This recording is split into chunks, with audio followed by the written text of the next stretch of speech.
Let's turn our attention to the Middle East, where fighting has resumed. Hamas, as we know, refuses to release the remaining hostages. There are still more than 50 of them being held in captivity, and Israeli officials believe at least 24 of them are alive. Despite all the warnings, Hamas refuses to release the remaining people they are holding captive. This week, Israel lost its patience and launched an attack against the terror group, which killed more than 400 people. Prime Minister Benjamin Netanyahu warned that these strikes were only the beginning.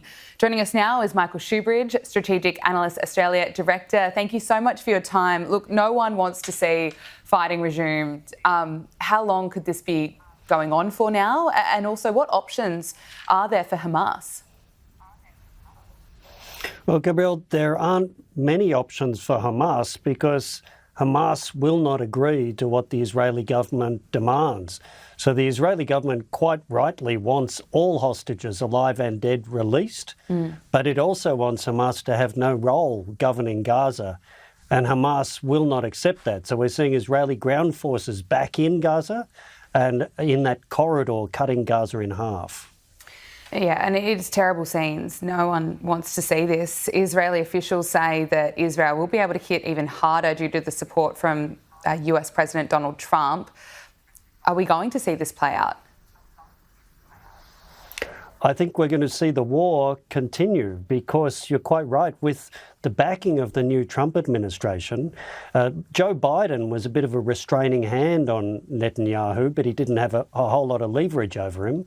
But Trump has given full backing to the Israeli government to do whatever they want to do.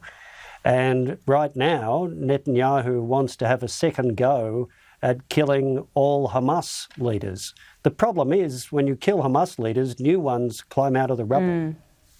That is absolutely the issue, and Israel has every right to defend itself and fight to get those hostages back. Although Hamas refuses to release the hostages, Israel's military action has sparked anti-Israel protests. This is the vision that has captured our attention, of protesters waving the Hamas flag outside of the White House. Our position in the Imperial Court grants us immense privilege to escalate against the Zionist entity and its lapdogs. Any repercussion we may face pale in comparison to resisting a genocide. Allahu Akbar.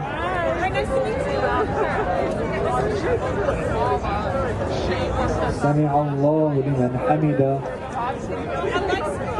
Allahu Akbar. Should we have concerns, I suppose, about more unrest in parts of the world as this war continues? Well, I don't think we've seen any end to the pro-Palestinian movements in many countries, including here in Australia. But I think that's going to harden the Trump administration's resolve to back Israel. So I don't think they're doing the people in Gaza any favours with that kind of protest in Washington. I just do not see that Gaza and Israel are at any point where they're going to negotiate an end to the war. So there'll have to be more fighting before they both come to that point.